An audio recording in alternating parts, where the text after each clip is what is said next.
Welcome to the show, and thank you for listening. A couple of quick shout outs. I want to thank the band All or Nothing for giving me this really cool t-shirt that I'm wearing. If you're watching the video, you can see it. If you're listening on audio, you can't. But those guys are great. All or Nothing, great band. Check out my episode with them. Check out their music. Also, a shout out to all the people who took the time to write me some really nice iTunes reviews. I see a few more on there, and I really appreciate that. Now, on to the show today. My guest is Adam Hamilton. He is a musician, producer extraordinaire. This guy has really done it all. He started out working with Poison's CC Deville, and then he was in LA Guns for like 10 years.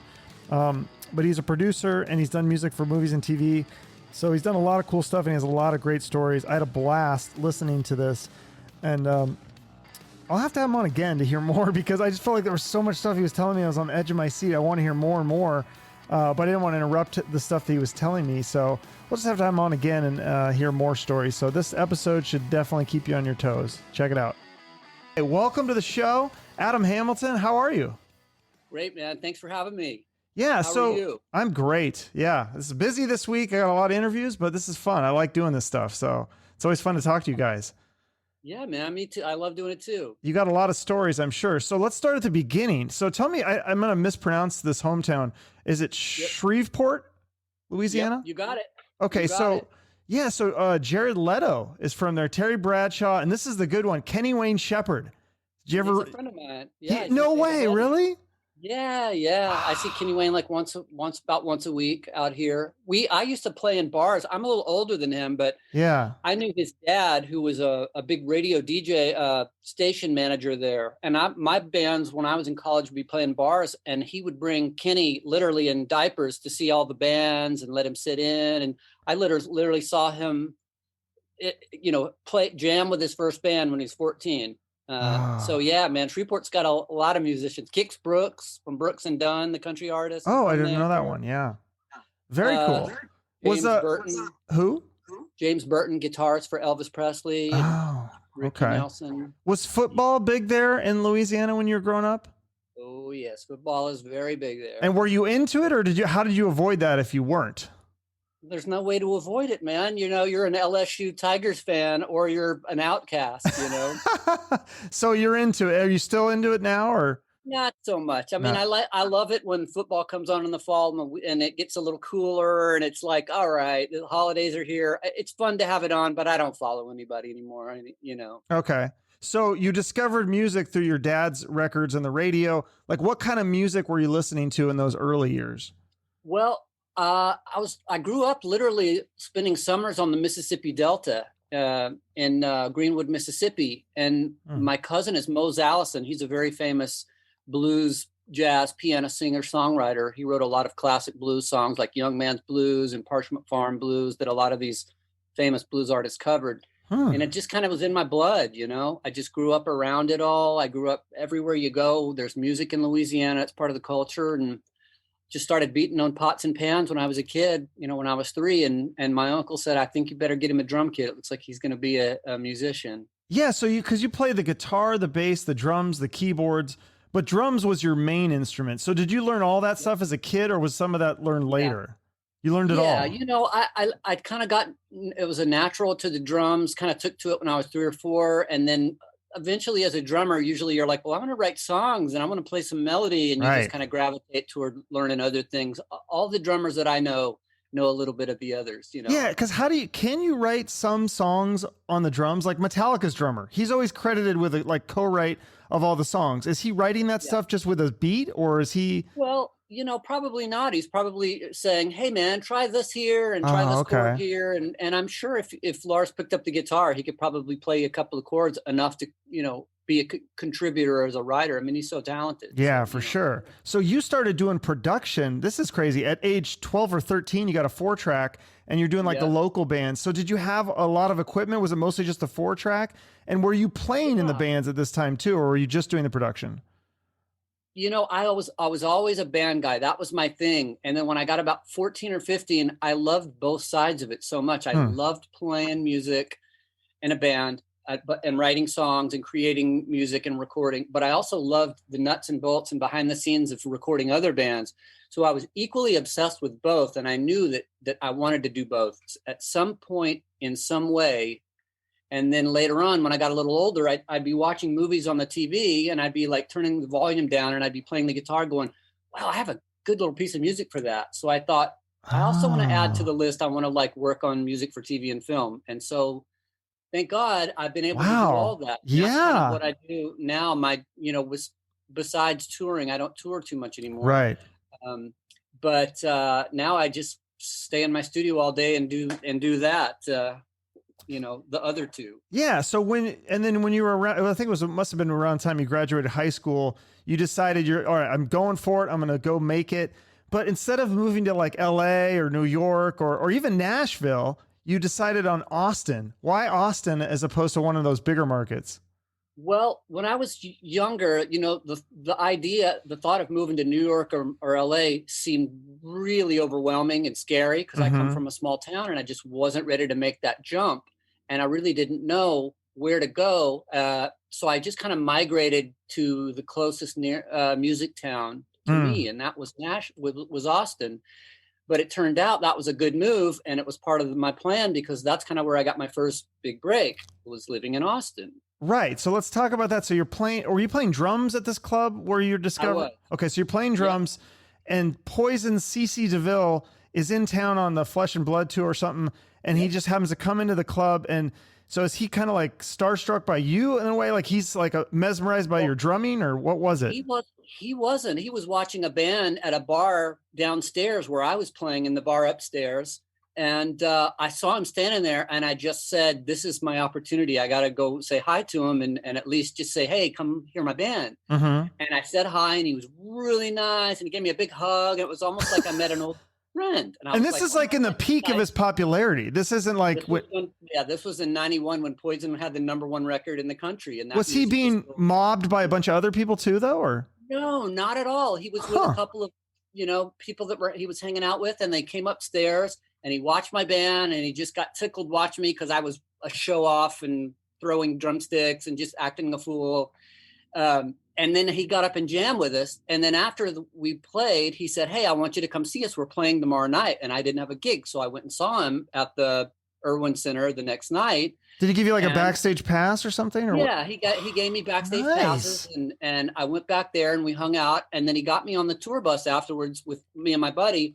And he pulled me aside and he goes, hey, give me your number because I'm really thinking about, in the not too distant future, leaving Poison and starting my own band. And I want you to be the drummer. And my head just exploded.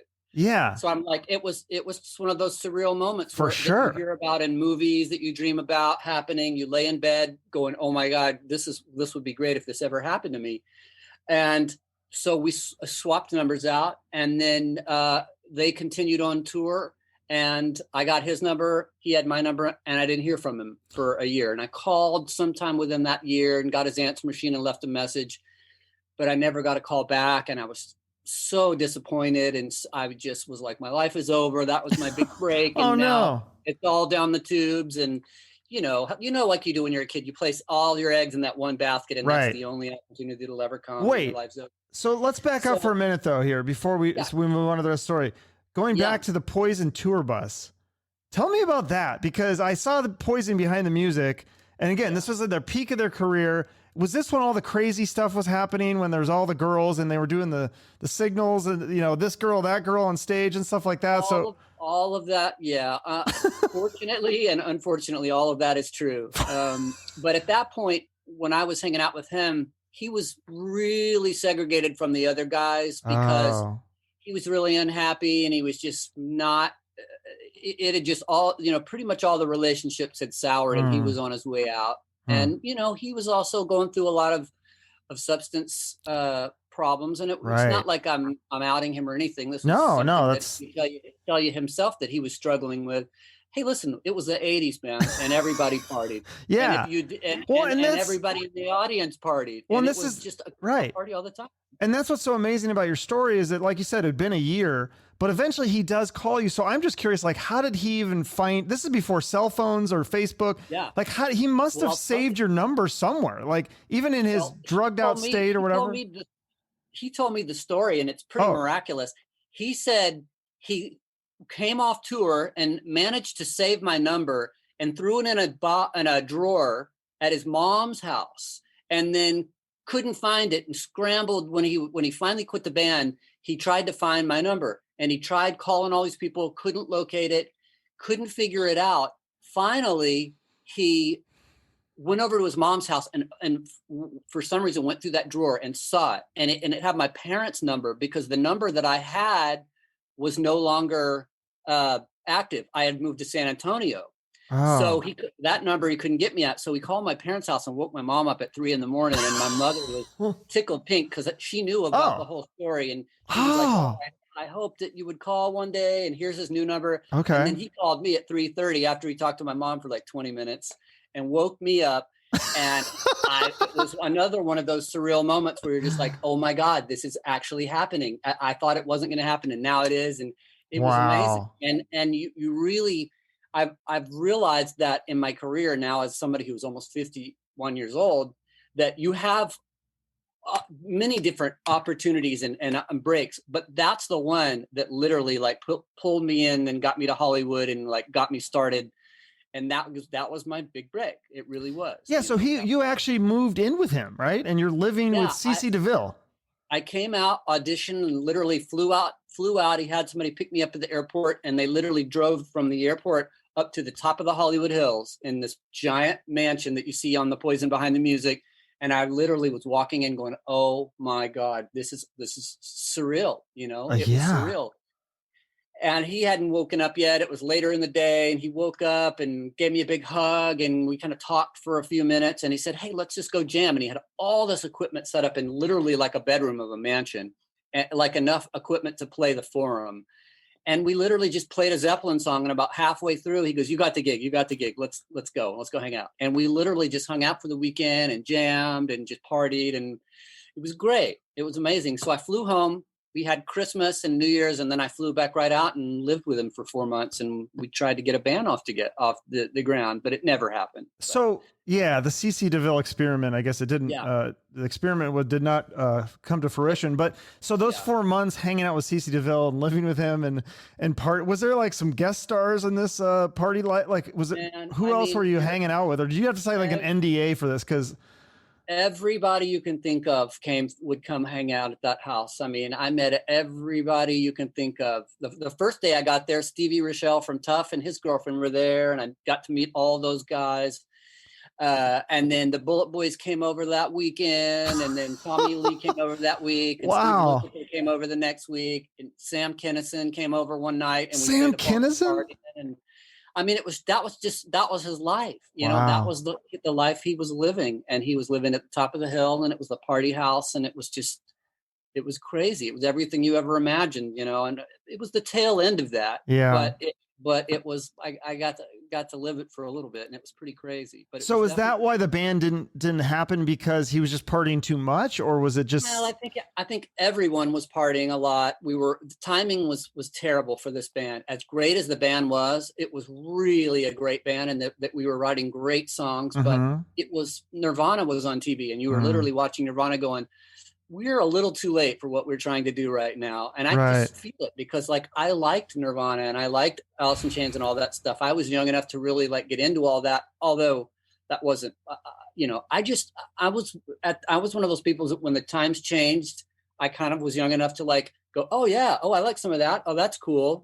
I didn't throw myself in and become a grunge person. I always loved 80s metal, but I always loved music in general. It just wasn't, me too. It wasn't all about that. So that band kind of morphs into, what is it called? Joey C. Jones and the Glory Hounds. And he gave you the songs, and some of those songs you guys wrote with the Cheap Trick people.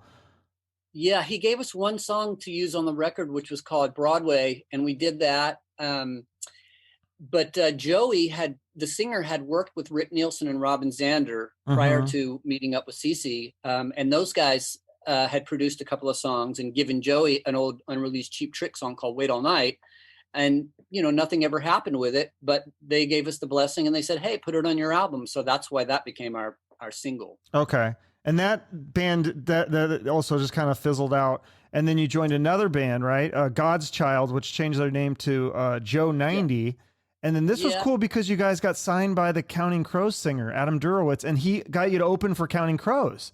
So talk about that experience, because you've had some run-ins with some big people, but now you're actually opening for Counting Crows and probably playing what, stadiums or big theaters at least? Big theater. Yeah, we play big theaters and maybe an arena here or there on the tour. Yeah.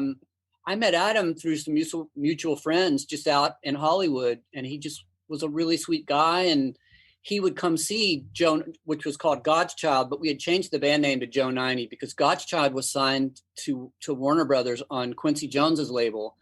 And they had a hit before I was in the band. It went up to number 14 on the alternative charts. And I liked the song, but I just didn't know who sang it because this was, pre online streaming. Wikipedia and stuff. Say, I love the song, but I don't know who it is. And you can't find out who it is. Right. Well, it turned out I got the gig as the drummer in that band of one of those songs I love. But Adam said, hey, I heard you guys are looking for a new deal. And I said, yeah. And he goes, well, I have a label. And we're like, well, we're looking to sign a deal. And he goes, well, I'll sign you. And it was literally that easy. That's how it happened. And he goes, I've seen your band. I love you guys. Give me a tape so I can take into the label. And he had a smaller label that was through Geffen. So it was funded. It was under the Geffen tree. But it was still an indie label, with only 4 or 5 artists. And but the good thing about Adam is Adam was so helpful to us. He immediately said, come hang out at my house. We'll chill out. We'll talk about this whole thing. We'll make some plans. He said, the Counting Crows are doing a new album. I want you guys to come up and be a guest on it. And we ended up coming up and playing on the album and getting to be on that song, Hanging Around, that big single. Oh, you guys are on that? Oh, I didn't know that. Yeah, that's all us singing, doing the hand claps and singing and all that. Plus a bunch of other friends of his that we all knew, that we all had in common. And then Adam said, hey, we're going to do a video. Come be in the video. And then he said, we're going to go do Conan O'Brien. We're going to do a single. Come be on stage with us. And so he did everything he possibly could to help us and he took us on tour, and he said, hey, come open for us for months at a time. And, it just wasn't in the cards for it to be, we had some success in some areas where every song off our label was licensed in TV and film. There wasn't one song that didn't make it into something, which is pretty crazy. I don't know of another album out there that every song has been licensed for something. So that was a pretty cool success in itself. But we were also, unfortunately, when you're on a label like his, and you go to radio, and radio can only add so many songs at alternative radio a week, they'll only add a couple of records. Yeah. And we just never got priority. We're like, we just can't add you. We've got the new Chili Peppers single. We can't add you guys. Okay.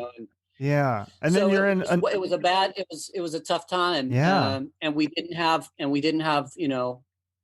I think Adam was also at a point where he was they were trying to break that record, which ended up getting a platinum record and having a hit, and Hanging Around went to number 1.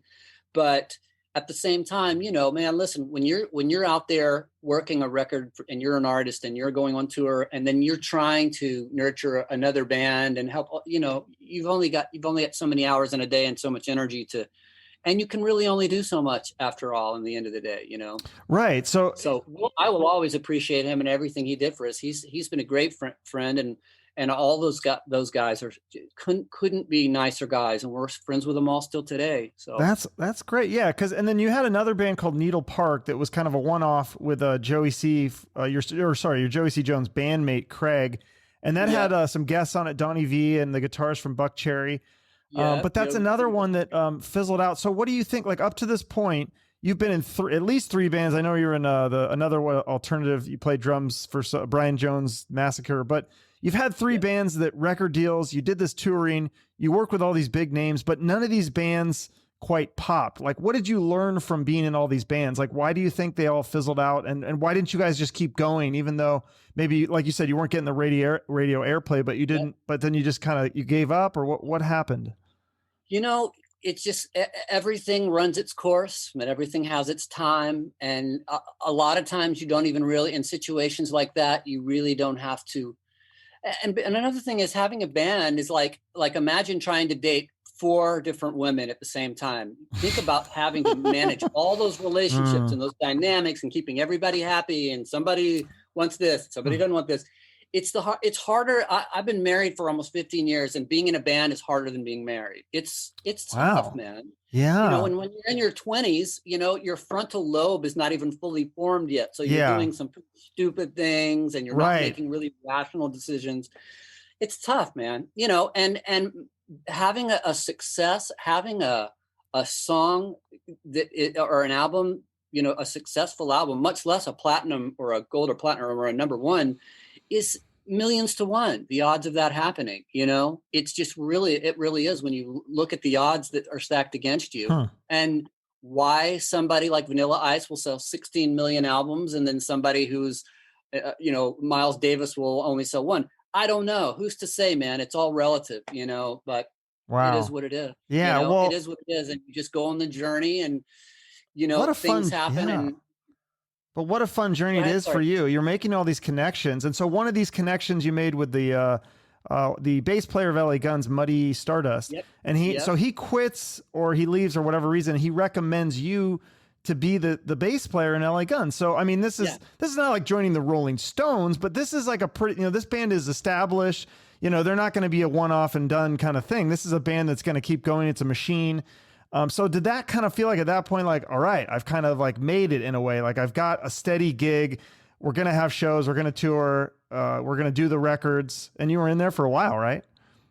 Yeah. I played with him for like almost a decade. You know, it was, I had just gotten so exhausted. I kind of was burnt out on playing the drums, to be honest with you, and touring around with a van and a trailer and not having a tour bus for decades just burned me out, man. I would literally unload the drums every night and just go, oh, I hate this.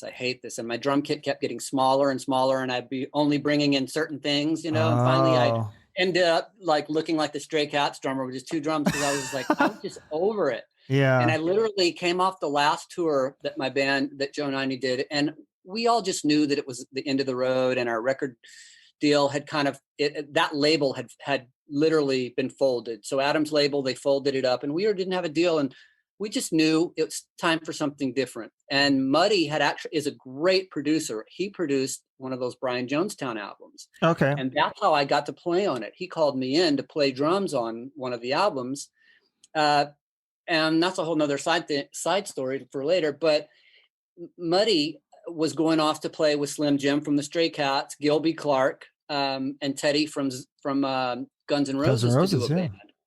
And so he just knew that it was time for him to make, you know, have a different path.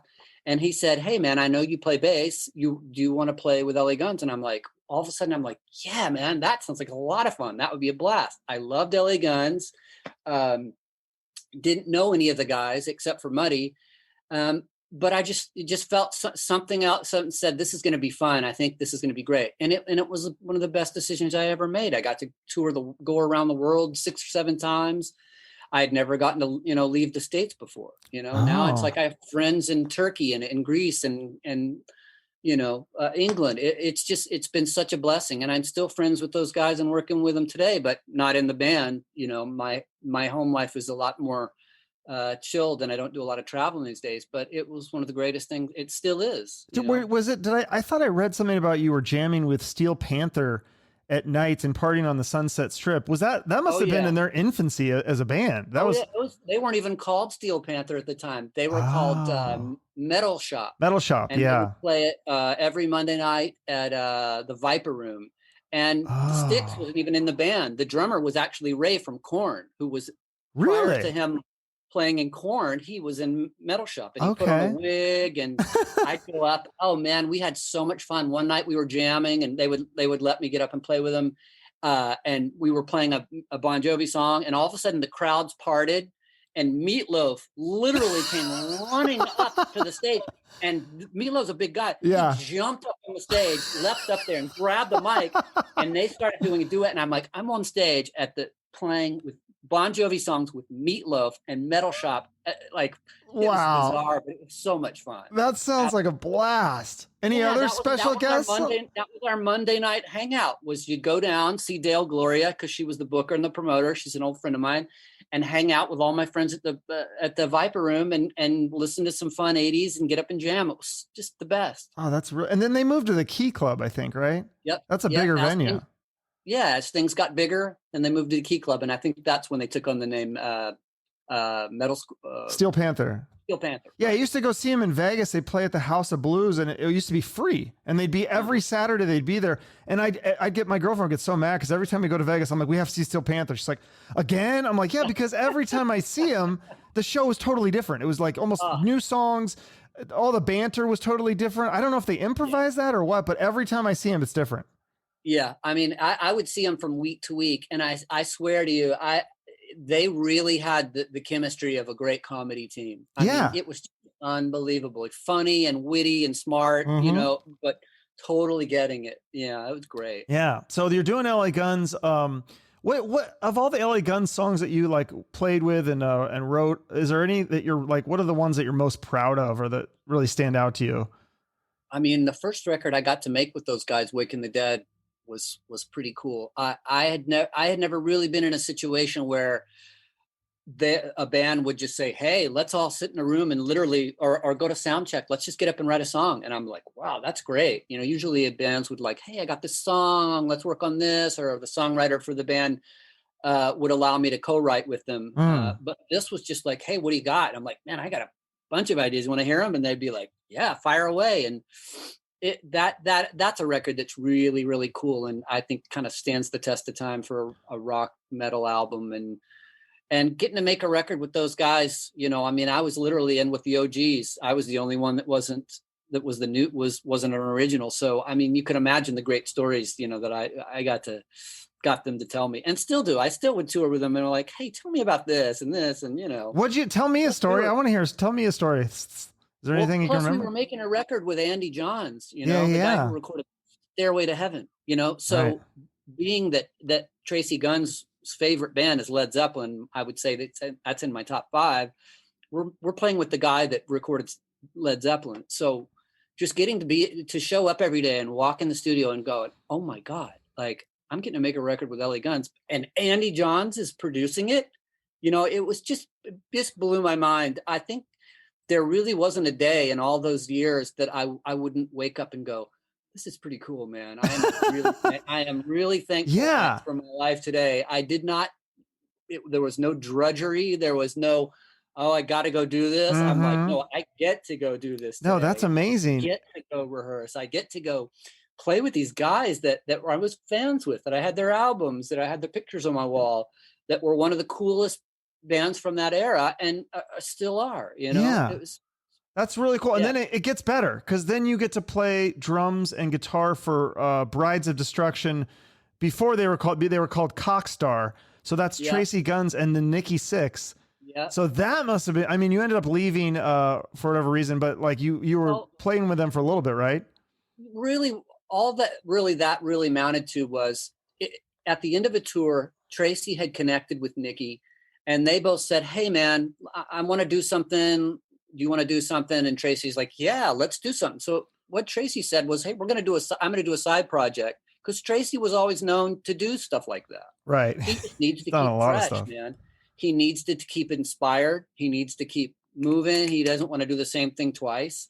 And so he's like, hey man, will you help me with this? And I'm like, yeah, of course I will. So we got off rehearsal. He said, here's a bunch of ideas I've been sending back and forth to Nikki. We got to find a singer. So I said, well, all right. I said, if I know of anybody, let me go through my little mental Rolodex. And I literally was going to get my hair cut that Saturday from a guy named London. And I went down on Melrose to the salon, and London and I talking a little bit, and he's cutting my hair. And I go, hey man, you sing, right? And he goes, yeah. I go, you did something with George Lynch or something? And he sang something out loud. I'm like, oh my God, this guy can sing. So I went back to Tracii and I go, I think I may have found your singer. And he goes, really? And I said, I literally took a Polaroid picture of him. And I took it back to Tracii and I showed him. He goes, and he sent it to Nikki, and Nikki goes, I don't care if that guy could sing or not. He's the coolest looking guy ever. He's in the band. So literally we said, well, how do we get him an audition? So this was before Pro Tools and all this stuff. I literally got my whole studio, threw it in my car, went over to Traci's house, set it up in the living room. And Tracii and I recorded an old Sweet song. And we had London come over and sing it. And it was incredible. And so about 2 hours later, he called Nikki to come hear it. Nikki came over and put on the earphones and was literally sitting listening to him. And he goes, this guy's great. That's it. And that's how London got to be the singer. And that's how we figured out that was his audition. That's awesome. So I got him I hooked him up with a buddy of mine who had a rehearsal hall, and they got in there and they started jamming. And initially it was supposed to be Chris Coles on drums. And they had said, you know, maybe Adam will play keys, or maybe he'll do something. Maybe he'll be involved in some way, shape, or form. And I'm like, yeah, whatever. So for about a month before Chris was off tour with Edema, I was playing drums with them, and we were just literally jamming old, like LA Guns and old Motley songs and old Led Zeppelin, the 3 or 4 of us, just so they could kind of get, you know, like feel each other out and just play some music. And then when Chris came back, at one point I was playing rhythm guitar, and I never really officially was in the band. And John Corabi really wasn't either. It was just, it went through so many stages of maybe it's going to be this, maybe we're going to call it this, maybe he's going to be in it. So, you know, I was actually really, I kind of had fun with all that, because that was actually a dream come true, because getting to meet Nikki, play some music with him. He actually gave me my first Mac G5 for my first Pro Tools rig. And helped me get started with all that, because he was way into all that long before I was. But after that whole thing had kind of started to gel, and I kind of like said, you know, LA Guns is getting ready to go to Europe. And Tracii goes, well, you know, have them take out Brent Muscat and Carrie Kelly or somebody fill in for me, you know, while I do this. So that was the whole idea. We were going to go tour Europe for a month and have fill-ins. And I go, I've never been to Europe. I'm ready to go to Europe. This is a chance I can't pass up. Oh, I see. So, okay. Yeah. So with everybody's blessing, you know, I went and did that. Okay. And eventually it you know, everything kind of became what it became. But, you know, Tracii really needed to do something different to get fired up about LA Guns again. Yeah. So then totally you started getting into production. You reconnected with CC, and you helped out with some of the Poison on the Covers album, right? Like you did help out with some of that production. Yeah, I actually, it's funny. I had to make some amends to CC. You know, when you get sober, you make amends to people that you feel like you did wrong. And CC had given me a guitar years ago, and I had gotten rid of it because I wanted a different guitar or something. And it was mine to do whatever I want, but I kind of felt like I needed to, like, I don't know. I just felt like I needed to make amends and tell him what I'd done. So I got him on the phone, hadn't talked to him in a couple of years. And he's like, bro, listen, come on. If that's the worst thing you or, you know, come on, let me tell you what I did, kid. You know, and he had actually gotten sober too. Yeah. So we were 2 sober guys reconnecting, you know, going to meetings together. And he goes, listen, I'm getting ready to do this cover record. Will you come in and help me? And just help me. I need some guitars and amps, and you can help me get sounds. So I literally just went in and did whatever they needed me to do, you know, which was great. I got to go learn the big room at A&M with Don was producing. I got to hang out with all those guys and really get to know the rest of the band, which I didn't know them well, and spend a month in the studio with them, just soaking up knowledge, getting paid to hang out and make a record with them. So it was pretty cool. Yeah. What did you learn? Because I mean, now you've worked with LA Guns and Nikki Sixx and Poison.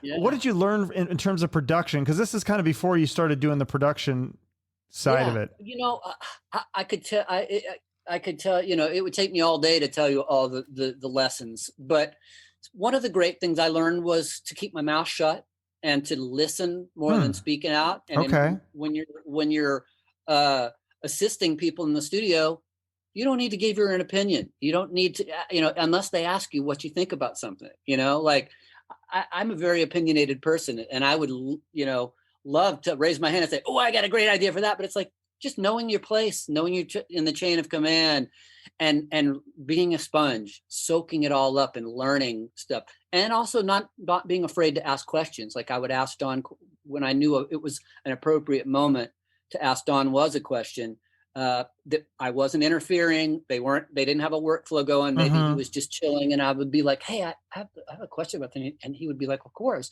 Well, not only did that turn out to be an amazing learning experience, Don was so kind. He like started to say, hey, so I hear you're into production, let me play me some stuff you've done. I literally played some stuff. Don had a producer manager for me, a meeting set up a week later. I'm like, oh my God, like some things, if you just let them happen and you just get in the way the water's flowing downstream and you don't fight it and you don't try to swim upstream and do your own thing, you just let life carry you the way it's supposed to go. All of a sudden it feels really easy and things just start happening, Well, I hope that happens for me. Yeah. Not with production, but other stuff. But so like, that's life, man. You just have to sometimes you just have to let go and trust God that he's got you and like, show me where you want me. Show me where you want me, not where I want myself to be or not what I should be doing. Maybe I should, maybe that's good advice. Maybe I'm doing the wrong thing. Maybe I'm swimming upstream too much. But so when you see like these bands like Nikki Sixx and LA Guns and Poison, like in the studio, I'm just curious, like at this point in their careers, because they could just retire if they wanted. I'm sure they have enough, but are they still like go-getters? Are they still like putting in the really long hours in the studio time and working super hard? Or is it kind of more just like, whatever, we're kind of more chill at this point? Yeah, it's a little more chilled at that point. You still have the big studio budget of $2,000 a day, looming over your head. So you can't chill that much. Okay. Yeah. Where they used to spend $200,000-$300,000 on an album. Now Capitol might give them 50 grand, at best. Okay. Right. So they really have to maximize that time in the studio. So, but you can't change a band like Poison that much. They live the rock and roll excesses in the heyday. So you can't expect them to really do too much less than that. So you have to work. How do we pull it off? How do we pull it off? Because Nikki Sixx would always say like, okay, I don't do drugs anymore, but like I still burn. Like I still have that like burning, like, I got to do something. And I think that's what, when he was younger, he would just like have this like energy, and then he would use the drugs and then kind of use do it, channel it through that way. And so and now I would assume he's kind of more channeling it through the music and all these other projects that he has. And it's photography. I mean, he's that's right. He does that. Art, he's going to find ways to be creative, even if he's not. I'm sure he's got a guitar up in Wyoming and a little laptop, so he's probably doing something at all times. He's living the life up there. When we get, once you hit 50 and you have families and your life is a little more chilled, digging in the backyard in the flower bed, which would be laughable when you're in your 20s, like there's something kind of meditative about doing that, it's just, you just want different things in life. Your priorities kind of align themselves a little different, playing with the kids and the dog and, all those things that you just thought were like, that's not my life when I'm a Hollywood guy in my 20s. They're like, that's my life today. And those are the things that I really love doing. Yeah, it's totally different. Yeah, it's getting older. I know, I noticed it too. But okay, so George Lynch, you produced one of his albums. Now, I've heard some stories about him. Some people say he rubs them the wrong way, but others people tell me he just kind of has like a weird sense of humor. Like, what was your experience of working with him? Well, that's the funny thing is I had heard all that stuff too. Yeah, he was a totally sweet guy. Totally great. But I also had spent 3-4 months on tour with Don Dokken. So I got those guys telling me about George Lynch, and none of them said the guy's an asshole. They just said he's just a really different kind of guy. And so I got to see that. He's just a really unique individual. He's not a very outgoing, gregarious, hey, da da da da. He's just very introverted. And that can come off sometimes. Right. Like, what's wrong with that guy? That's what I think. Sometimes people, if you're introverted, which I believe it or not, I feel like I'm kind of more of an introvert, but I think sometimes if you're quiet or if you're kind of introverted, people mistake that for you're being an asshole and you're not being friendly and outgoing enough, but it might just be because they're kind of uncomfortable around big groups of people. That's exactly it, man. Sometimes the people that you think are, they're the most insecure people around, and they're just quiet and shy. And so I had an amazing time. He drove up, he had literally, he brought every amp you could possibly, and I literally stacked them up to the ceiling like amps. And the funny thing is we auditioned every single one of them and we picked one amp for the whole record. So it's just for looks then? Well, no, he wanted to try them all. I want to try them. Okay. Did. You Wow. know, he's still from that old school, like, I'm gonna like, let's bring in everything. And then, you know, Okay. hey, if we weed it down, that's fine, but I want to have all the options. But it was funny that we only ended up using one. That's funny. So then Vanilla Ice, you got to work with him. Now, before I got into rock, I was a big Vanilla Ice fan. I mean, I was in sixth grade, but like the behind the music on him was so fascinating. And I know he's done some TV and movie stuff too, but is it all business with Vanilla Ice, or did you like hang out with him outside the studio? Like, does he make you call him Vanilla Ice, or do you? No, you know, I didn't even work with him in the studio. I did they did his stuff when he was on tour in Dallas, his Okay. vocals, and I did all his tracks, and then I put it together and mixed it. But I didn't even we weren't even in the same room, unfortunately, like a lot of records are done these days. Interesting. Okay, so you did was like more like mixing and stuff then, or you did produce it, right?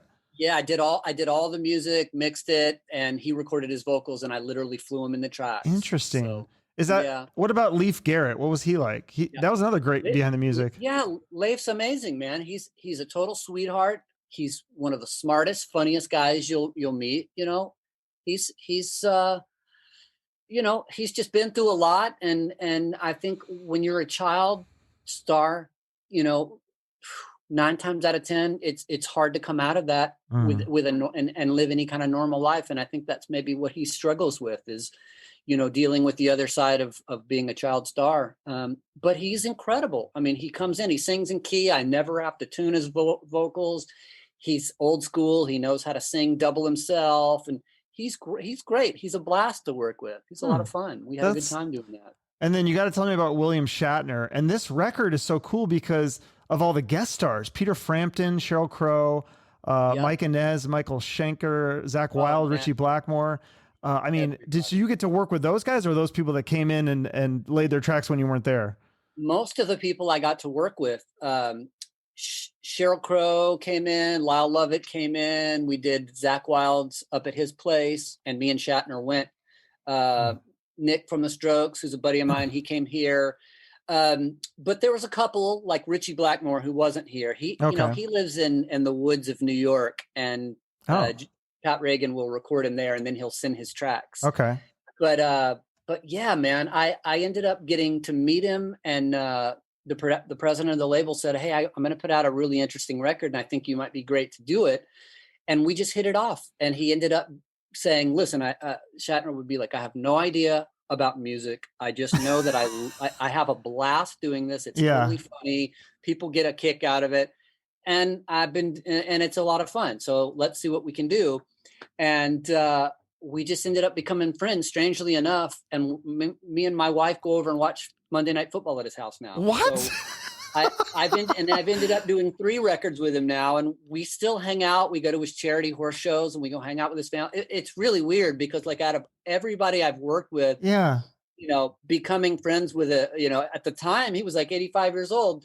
He's still the coolest guy in the room. He's still the guy that's just like, he's hip, he's cool, he's funny and smart. He's a sweetheart. And he's not too cool, or he doesn't have too many friends already. He's willing to take you on as a friend and have you over still at this point in his age. It's fantastic, wow. Man. You'll go over there and you'll see all of his friends over there, and his friends are a really great, colorful, eclectic group of people. I mean, really? Fred Dreyer, who used to play for the Rams. Henry Rollins will be there. His neighbor Valerie Bertinelli will come over. It's just this real, and then his family and his kids, and it's just this really great fun group of about 20 or 30 people. And he caters it, so there's food and it's fun, and you barely watch the game. You're just hanging out and having a great time. But he's an amazing guy. Oh, that sounds like a lot of fun. And so then you started doing this, like you said earlier, the TV and the movie work. And I've heard, I talked to Devin Bronson yesterday. I interviewed him, and he's doing some of that too. And he said that's kind of like, that can be like a good gig for musicians, because it's kind of like the bread and butter. Because, you know, now obviously album sales are not as much as they were, but this can pay a lot, right? Yeah, I mean, it's crazy. I had a song in a big movie years ago. It was the first Bourne Identity with Jason Bourne. The Bourne Identity. So that was 20 years ago, and it's every time I turn on the TV, it's still on. And every time that airs, I get paid. And every time it airs on Showtime, I get paid. And every time it airs in Europe. So I get sheets, hundreds of pages of sheets of the Bourne Identity aired everywhere, all around the world, every it's a day. whole sheet. They don't just give you like one check for the month or something, or? Yeah, but you get a breakdown. And You do get a breakdown. Hey, okay. It aired on this channel in this country at this time on this date. And the cool thing is I've got about 300 or 400 songs out there that have been in hundreds of TV shows and dozens of commercials and dozens of movies. And that's always airing. And we call it mailbox money. Every quarterly, you'll see royalties from that. So that's been a great blessing, And Absolutely. that's kind of your main thing. You don't want to tour, no road plans, but it's mostly studio with the movies and TV. But then, are you playing drums and you're doing some recording on the new LA Guns album? Tell me about that. Yeah. That I ended up recording their Christmas EP that they did 2 years ago. Okay. And we did it here. And Tracii actually was in Europe with his family over there. So he did his tracks there and sent them to us, but we did everything else here. And that ended up going really great. So when they said, hey, we're going to do a new LA Guns album, let's do it at your place. And I said, great, I'd love to work on it with you. And so we started planning that. And then the pandemic hit. And then everybody had to shelter in place. But they continued writing and they said, hey, we have a single. I think we want to put a single out. And so I said, well, I don't know how we're going to get a drummer in here because at the time, nobody was going anywhere. So by default, they just said, hey, you play drums on it and you can mix it and we'll send you all our tracks. And everybody did their tracks at their place. And that was that single, Let You Down. That's a brilliant song. I love that. That's the latest one, right? Yeah. I think so too. It sounds like it should be in a movie too, or like a TV show. Yeah. That was one of those songs that happened. And I said, I wish I had written that song. That song is incredible. So, do you have an opinion on the two versions of LA Guns? I interviewed Steve Riley, nicest guy. But I know that there's this like rift and it's like such a weird thing. I don't know how to fix it. I don't know if you have an opinion or a comment on that. There will never probably be a solution to that, Right? I know. That's what it seems like. I understand how it happened because I was there in, the band with Tracii and Steve and all those guys. And I saw it happen, and then I saw Tracii do his thing. And then there was two bands and it was just, it's a shame. It's a shame because it dilutes the brand. It's a shame we can't all get along, but that's life and life is too short. And friends or family, if we can't find a way to get along, there's no sense in being miserable. Wish you the best. So do you think one of them should change the name then? Or do you think they should I definitely think it shouldn't be Tracii Guns and Phil Lewis. I'll just put it like that. Yeah. I mean, I wonder, it is confusing, but I get Steve's point too. Cause he's like, well, I helped build this brand up. So I don't want to just like not get, and so I don't know. Yeah, you're right. I think there's just not a solution for that one. So is Tracii doing are you producing another thing with Tracii and Michael Sweet? Are they doing a project together? Yeah, they're doing a record and they called it Sunbomb. And Shane, who was playing drums in LA Guns, was going to play drums on it. But Shane ended up getting a gig working with Kanye West. And so he went off to do his thing. And Tracii said, hey, why don't you play drums on the Sunbomb record? And so it turned out I ended up playing drums on it. And then Tracii said, you want to mix the record too? And I said, yeah. So we ended up doing a Sunbomb record and it's done and it sounds amazing and it'll be out next year. And it's really cool. I mean, it almost sounds like, we were all such fans of like early Iron Maiden and like the first record and stuff. It almost sounds like kind of like that with Michael Sweet singing because that was something that both of those guys loved. And they jokingly said, hanging out one night, we should make like an old school metal record. And they both said, yeah, that's what happened. That's what's so cool when you're at that level, like you can just do this stuff. It's almost like for fun. And like, obviously Tracii likes to make music cause he keeps doing all these other projects. It's really cool. Do you have any other projects that are upcoming that either production or playing? Right now I'm working on tons of music for TV and film because it just seems to come in waves for some reason. I don't know why that is. It's like anything, feast or famine, but I'm just working on a lot of music stuff like that right now. Was there any gigs, like either playing or production gigs that you were in the running for that you didn't get? Oh man, I'm sure plenty. you know, when you're in Hollywood and you go on auditions and stuff, you know, it's just like, it's like being an actor, man. You're going to go on a lot of auditions that you're not going to get the gig for. And I Really? can't even think of, man, there's just been so many. There wasn't one that you really wanted that you, because like yesterday I talked to Devin, he was saying he was in the running for Prince, and he's like, oh my God, that would have been amazing. Was there any big stars like that you would have? No, the only kind of thing like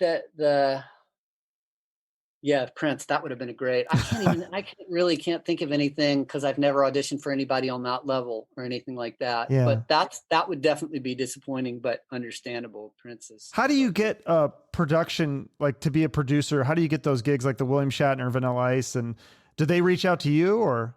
Well, that's all through a record label. You know, Okay. I know a president of Cleopatra Records, and he just will have a project and he'll be like, Okay. hey, I think you'd be great for this. Would you be interested? And I'm, you know, yeah, that's kind of how you get it, you know, just from, or somebody hears a record you did and say, hey, we heard you, we like this record and we're interested in working with you.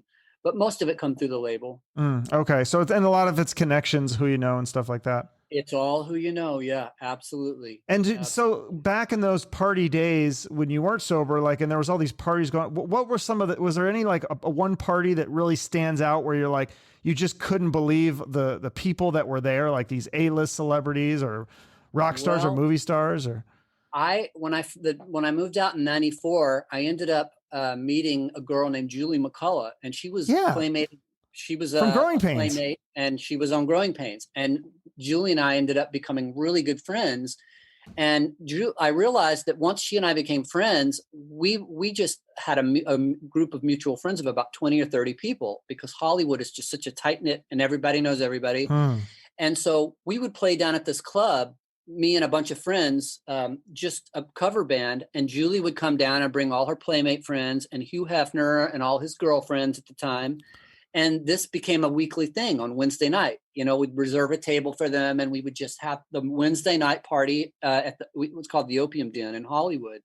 And then eventually they took that party and we started doing it at the Playboy Mansion. And it just became this legendary party. And then we would go out there and hang out for New Year's and Halloween. And so I was, for years, I was at a lot of those parties, and, you know, you can imagine the people you would see and meet and the things you would experience out there. It was a fun decade. Do you have to sign the NDAs? I'm really curious about this NDA.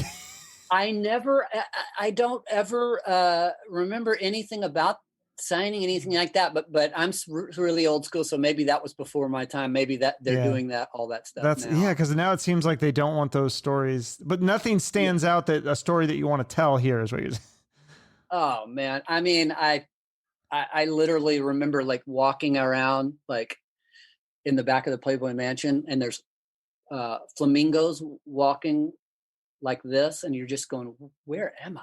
What is this? Where is my life? And then I look over and you see Jack Nicholson going, man, this is the life. What? And you're like, you're telling me. That's crazy. We had some great experiences, just some crazy stuff. I remember going up and my girlfriend at the time and I were out there, and I said, wait, hey man, I used to love that guy, Robert Blake. He was on that show Beretta. Yeah. Before the Robert Blake murder case. And I went over and talked to him, and he was nice, and we had a little chat, but he had a dark, dark aura about him. And I left that moment going, whoa, that was creepy, man. He had a creepy vibe, and my girlfriend said the same thing. And then years later, that happens. Big surprise. But wow. Yeah, man, you know, when you live in Hollywood long enough, you're going to end up coming across or getting to know, or hopefully, you know, even best, becoming friends with some people that you really love. And, you know, I've gotten to meet or work with or play with all of my heroes, you know, from the Beatles to the Stones to the, you know, it's crazy. Wait, it's the Beatles? Crazy. I live a very blessed life. What interaction did you have with the Beatles? I got to know Ringo from being around and having connections and mutual friends. And so I'd see him about once a week, and it's crazy. Did you play with him ever? No, I never played with him, but we've had a lot of long chats, and like I have a daughter who has cerebral palsy, and he has a stepson who has. And so when my daughter was born and she was diagnosed with that, he was very helpful and giving me some big hugs and saying, hey, it's going to be all right. My stepson's been through it, and he's 20 years old. Now he dates girls, and he's the life of the party, and everything's going to be okay. And he was one of those guys that when he tells you everything's going to be okay, you listen to, you know? Oh, yeah, absolutely. He's very wise. Yeah. Well, I do like to end with a charity. Is there a charity related to that or something else that you want to highlight here? There you go. You know, I think my wife would probably be the one to talk to about the best charity, but I asked her last night which she likes the best, and the Cerebral Palsy Foundation is the one that she thinks is the one. Okay, I'll put that in the notes. My 9-year-old girl that we love so much deals with all that. You know, we just try to be as helpful and as supportive as we can. And that's a great avenue to do it. Okay, great. Well, people can check that out if they want to donate. Anything else that I missed? Anything else you want to highlight here? Man, I don't know. We'll talk another time. We'll get into the whole David Hasselhoff saga and stuff like that. Wait, Hasselhoff? What? Is that a whole nother episode? I produced his album a year or two ago called "Open Your Eyes," and that was quite an experience. He was filming some stuff for the Travel Channel, and literally, I'll have to send you he would have camera crews coming in here and filming and say, "Hey, I'm going to film today. Is it all right?" So we wouldn't get much work done. But one day he literally said, "Hey," I said, "Are you coming? It's 1 o'clock." He goes, "I got a film crew with me. Is that okay?" And I said, "Yeah." And he goes, "I'll be here in 10 minutes. He goes, "Stand outside with your camera." And I said, "What do you mean?" He goes, "Stand outside with your camera." So he goes, "I'll be there in 10 minutes. So I literally stood outside and filmed. And all of a sudden a caravan of cars came around the blocks right in front of my house. And he was literally driving the Knight Rider car. That is awesome. And pulled up with it. And he goes, "Hey," I was like, "I'll send you the video." And I got to show my little girl, and we got to sit in the Knight Rider car. That's awesome. He literally brought it by. So, I mean, the perks of what I do. That is amazing. You got some great stories. Pretty funny. Did you ever see him do the cheeseburger? Do you ever have the drunken cheeseburger moment with you though, or? Yeah, we never had that moment. Thank goodness he's been sober, but unfortunately, God bless him. That because of the internet, that will be there to haunt him the rest of his life. Sadly enough. Oh, we've all had that, but it's just people shouldn't shame him for it because we've all had those moments. So. Yeah, but not of all our moments aren't shared on the internet. No, is that the thing that made him go get sober? Well, to be quite honest, from what he's told me, the reason that got filmed was because his daughter loved him a lot. Said, "Dad, I want you to sober up, and I'm going to show you what you look like when you're drunk." And so she filmed that, and then unfortunately, it got leaked out for the world to see. But that was actually filmed to try to help him, get his life together, which he did. That's good. So, all right. Well, thank you so much, Adam. This was a blast chatting with you. We'll definitely have to do this again sometime. Awesome, man. Thank you. Okay. Take care. All right. Bye-bye. So there you have it, Adam Hamilton. He's got some cool projects coming up, new LA Guns. That should be fun. I really think he needs to maybe write a book and get all these stories down. I'd read that for sure. Such a nice guy. I want to thank him for coming on. Make sure to follow his social media, keep up with what he's doing. He just posted a great picture of him with CC Deville from back in the day. Good stuff. You can follow me on social media too. I don't have pics with CC Deville yet, but you can keep up with all my podcast episodes and other adventures. And if you want to support the show, if you could share the episode on your social media, or if you want to go all out, you can write me an iTunes review. Both those things help. I want to thank you so much for listening, and remember to shoot for the moon.